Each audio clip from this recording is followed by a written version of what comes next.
Ce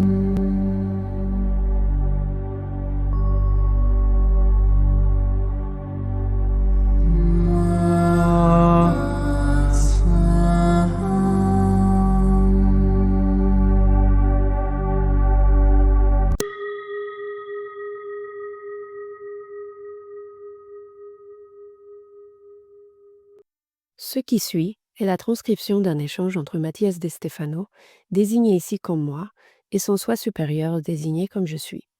Dans cette capsule, la voix féminine incarnera le moi, tandis que la voix masculine représentera le je suis. Cette conversation, intitulée Panique, a été réalisée le 15 novembre 2020. Hier, le 14 novembre, pendant l'alignement, un être hyperactif est apparu. Il me rappelait ses enfants âgés de 5 à 10 ans qui ne peuvent s'empêcher de bouger, de jouer, de poser des questions, de courir, de rire, de changer constamment de sujet et de faire des blagues. Il voulait entrer en moi pour parler, mais vu son énergie dissipée et chaotique, j'ai refusé, lui disant que je traduirais pour lui. Je lui ai demandé comment le présenter et il m'a répondu Pedro, ce que j'ai trouvé ridicule, et il s'est mis à rire. Il m'a donné tellement de noms sous forme de jeu que j'ai finalement choisi de l'appeler entité. Et qu'a-t-il dit parmi toutes les incohérences hyperactives? Il a dit quelque chose de très cohérent, mais long et difficile à expliquer, simplement. Nous parlions de l'importance de reconnaître l'axe auquel on appartient, en rapport avec le thème arrogance, et j'ai eu l'idée d'expliquer l'importance de se situer à la bonne place pour chacun à l'aide de l'image d'un point et d'un cercle. Le point est un axe, mais sans le cercle, il ne sait pas où se trouve son centre. Et le cercle, sans le point, ne reconnaît pas non plus son propre axe. Cela montre l'importance pour chacun d'occuper sa place, fier de ce qu'il est et de ce qu'il a, sans vouloir occuper la place des autres ou se croire supérieur aux autres. Tous sont des éléments fondamentaux. Alors, une question s'est posée. Si chaque individu est un centre, quel est son cercle pour identifier si je suis bien placé? C'est là qu'est apparu cet être qui a dit la loi des 12. Ah, bien sûr, la loi des 12. Qu'est-ce que cela signifie? Eh bien, allons-y étape par étape. Le concept général dit que tout être est composé de 12 parties qui complètent son tout. Tout d'abord, l'unité se divise en polarités, positive et négative. Les deux génèrent une troisième force, neutre, qui est la manifestation. L'image que vous voyez ici est un point qui s'est projeté en deux, et les deux se reconnectent en un. C'est-à-dire un tétraèdre, n'est-ce pas? Oui, ce tétraèdre représente l'être qui se projette vers une base triple que nous appelons vibration, énergie et matière, également reconnus comme les concepts de son, lumière et forme. L'être se projette de son aspect interne vers son aspect externe, créant ainsi une image miroir de lui-même, Un autre tétraèdre. créant l'image du Merkaba. Or, cet être projeté vers l'extérieur, le point opposé à l'être initial, aura également sa base triple, mais cette fois vers le haut. Cette base triple sera les attributs de l'être, c'est-à-dire l'amour, la sagesse et la volonté. La Merkaba est donc un concept dans lequel le cosmos se projette de l'intérieur vers l'extérieur par le biais de la vibration, de l'énergie et de la matière, créant ainsi l'univers à son autre extrémité. Et l'univers, pour revenir au cosmos, devra intégrer ces aspects d'amour, de sagesse et de volonté. Lorsque les 6 aspects s'équilibrent entre eux, la méiose divine se produit. C'est-à-dire la division d'une cellule en deux, comme dans la première étape de la gestation. C'est exact. Cela signifie que le cosmos et l'univers se diviseront en deux pour créer deux réalités qui sont identiques mais qui évoluent de manière différente, créant ainsi deux autres trinités. Ici, dans cette nouvelle cellule divine, le cosmos s'appellera temps et l'univers s'appellera espace. Le temps projetera sa trinité que nous appelons passé, présent et futur, tandis que l'espace projettera la sienne, appelée hauteur, largeur et profondeur. Les deux cellules posséderont donc chacune un pôle nord et un pôle sud, et entre les deux, elles auront 12 attributs, 6 dans chaque sphère, 2 Merkaba. Et unies, Elles manifesteront un monde oscillant avec un pôle nord et un pôle sud physique, un pôle nord et un pôle sud magnétique, et 12 portails, vibration, énergie, matière, amour, sagesse, volonté, passé, présent, futur, haut, large et profond. L'icosaèdre combiné au dodécaèdre. C'est exact. C'est quelque chose qui se répète dans toute l'existence. Tout être se réfère au code 12 pour trouver le centre, l'axe. Lorsque les 4 pôles s'alignent, les 12 portails se connectent au centre. Et Attends, je viens de comprendre quelque chose. La date, la tâche, l'alignement des 12 nœuds. dis-moi, C'est la même chose que disait l'être Hathor le jour 11-11. Le chemin des étoiles s'ouvre tant qu'une étoile brille de son battement intérieur. Le chemin des étoiles s'ouvre, la mer fera entendre sa chanson. Le monde vibre et résonne. La chanson la plus puissante, sa voix résonne dans l'éternité. Vibre dans ton cœur depuis le centre. Le cube rayonne. Vous êtes des cubes faits ici. Vous êtes le temps et l'espace unis. Vibre et allume, c'est lui qui résonne. Maintenant, les portes d'en haut et d'en bas. Nous sommes au milieu. Nous écoutons. Nous sommes la vie et la beauté de la lumière. Hathor, nous sommes la mer qui vibre en toi. Nous sommes la mer qui règne en toi. Nous sommes la mer qui vibre. Nous sommes Hathor. Et le ciel étoilé brille dans ton battement, que l'air voix résonne haut et fort.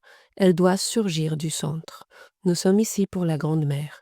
C'est l'air 11. Il est temps d'être prêt, car l'air 12 arrive. Tic, tac, les voix du Nil parlent.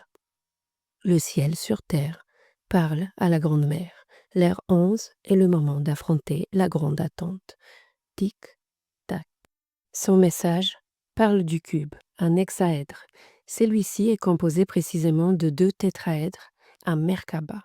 Un cube est le résultat de l'union de 2 tétraèdres en position de Merkaba. Le cube est l'élémentaire, la Terre elle-même. Lorsque vous multipliez un cube, vous obtenez 4 trinités et 4 pôles, 2 de l'aspect physique et 2 de l'aspect magnétique, 12 nœuds, les 12 portails de l'icosaèdre. Les Hathor étaient ceux qui, par résonance, créaient la vie, la méiose, la mitose. Ils généraient la multiplication des réalités, ce qu'on appelle les univers parallèles, les portails interdimensionnels ou quelque chose dont on a beaucoup parlé, une autre Terre. Ainsi, vous obtenez 2 hexaèdres, les 2 cellules qui interagissent entre elles, l'une avec des données liées au temps-espace et l'autre à l'univers cosmos. La somme des extrémités d'un cube donne 8 sommets. Mais si vous avez 2 cubes, ce sera 8 et 8. La date, 8 août 2021. Le message de Myriam, 3 fois 3. Vous verrez la lune bleue. Faisons référence au fait que dans 9 mois, nous aurions la grande épreuve au mois d'août. et que se passe-t-il au mois d'août? Depuis environ 3 ans, le pôle magnétique nord a commencé à se déplacer rapidement vers la Russie. Mais c'est maintenant, en 2020, qu'il a fait 2 choses qui n'avaient jamais été enregistrées auparavant. Se rapprocher comme jamais auparavant du pôle nord physique et traverser la ligne du méridien qui sépare l'ouest et l'est, entrant dans l'hémisphère opposé du monde. C'est un changement de paradigme. Nos hémisphères cérébraux sont guidés par le pôle magnétique et les hémisphères de la Terre. Le changement de pôle implique un changement de mentalité. Ce qui est intéressant, c'est que lorsque le pôle magnétique traverse le pôle physique, il crée une forme de trèfle à 4 feuilles au niveau magnétique qui ressemble à 2 symboles de l'infini croisés de 8. Les 2 cubes deviennent visibles. Oui, exactement. C'est pourquoi cette année est si importante, car de mi-2020 à mi-2022, les portes interdimensionnelles sont plus perméables. Les 2 cubes seront alignés. Ce que Hathor a dit, c'est que si nous brillons et que nous sommes dans notre propre axe stellaire, nous pourrons nous faire entendre à travers tous les temps et tous les espaces, en chantant la chanson, la vibration qui relie les 2 Merkabas, les 2 terres. Et comment fais-tu cela? Tous les alignements que nous effectuons sont en relation avec les 12 constellations, les 12 portails. Nous nous préparons pour la date de la dash commune, le 8-8, à 12h02, le 8 du mois 8 de 2021, 1, 2, 0, 2, 8, 8, 2, 0, 2, 1. Ce jour-là, nous devons aligner les deux cubes et pour cela, nous devons maintenir notre propre axe. Comme je l'ai dit, pour reconnaître un axe, il faut les 12 qui le soutiennent autour. Point et cercle. Un cercle composé de 6 aspects négatifs féminins et 6 positifs masculins entrelacés qui génèrent l'onde de vibration, la façon dont la lumière se déplace, les ondes de l'eau qui créent la vie. Tout prend sens, n'est-ce pas? Beaucoup.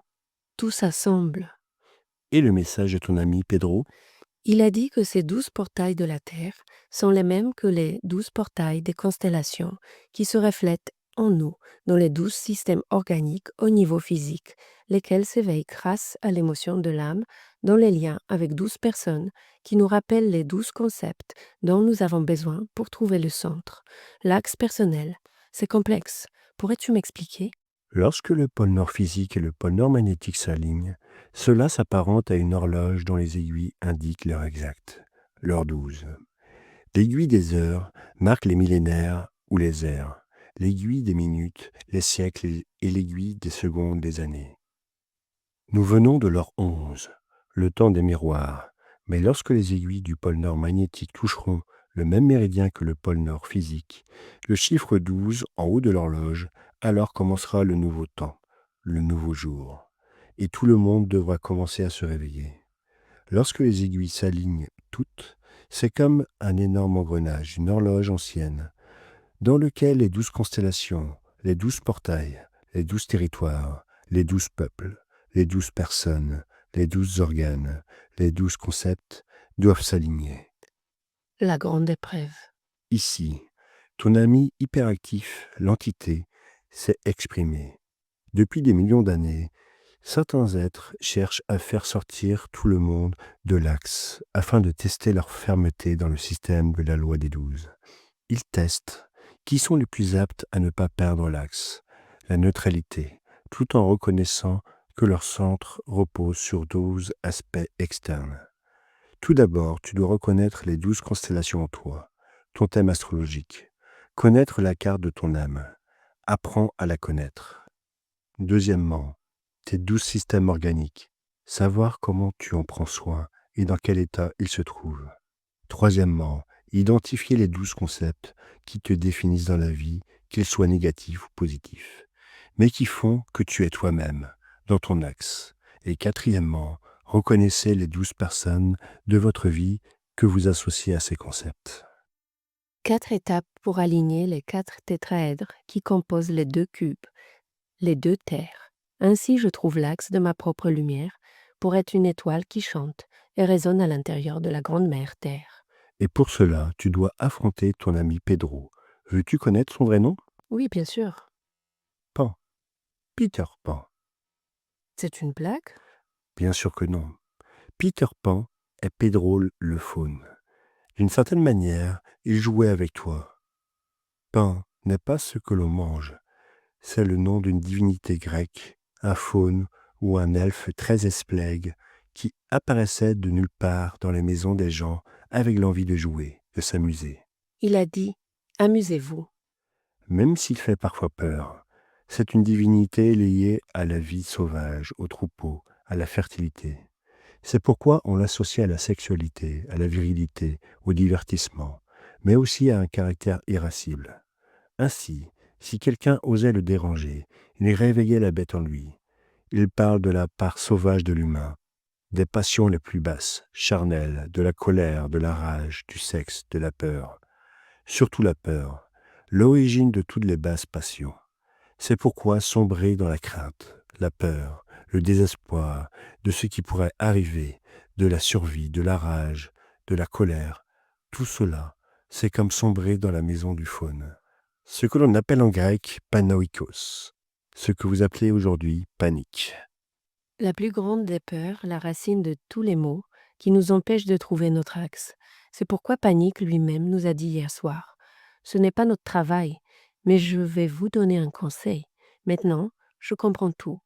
Si nous parvenons à identifier les 12, à équilibrer les 4 groupes de 12 en nous, il n'y a rien à craindre. Il n'y a pas d'insécurité, car nous serons dans notre centre. Toutes les peurs viennent de l'insécurité de perdre la terre ferme, l'endroit auquel tu appartiens, de perdre tes repères.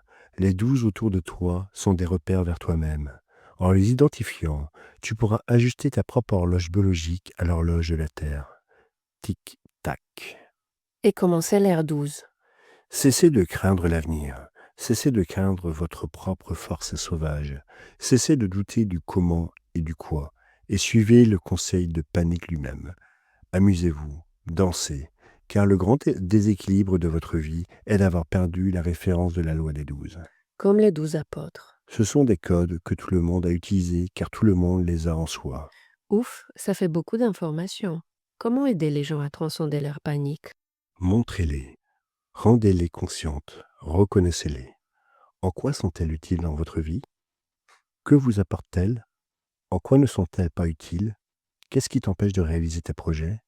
Identifie toutes tes peurs, car elles sont toutes utiles. Elles sont à la base de la biologie. Elles sont à la base de ta survie. Elles sont l'outil fondamental qui t'a permis d'exister. La peur est une grande alliée. La panique est la force de la nature qui t'aide à exister. C'est pourquoi la clé se trouve dans tes 12 systèmes organiques qui ont été formés par les peurs. Identifie les peurs de chacun. Mais à l'ère de la conscience, elles cessent d'être utiles. À moins que tu ne te souviennes de Peter Pan et que tu joues, que tu t'amuses, car la vie est un rêve, la vie est un jeu. Et lorsque tu reconnais la sécurité consciente dans tes 12 piliers, tu y trouveras ton axe. Je vais méditer sur tout cela et nous continuerons à en parler, Je serai toujours là. Maintenant, vole, clochette. comme une étoile dans le ciel.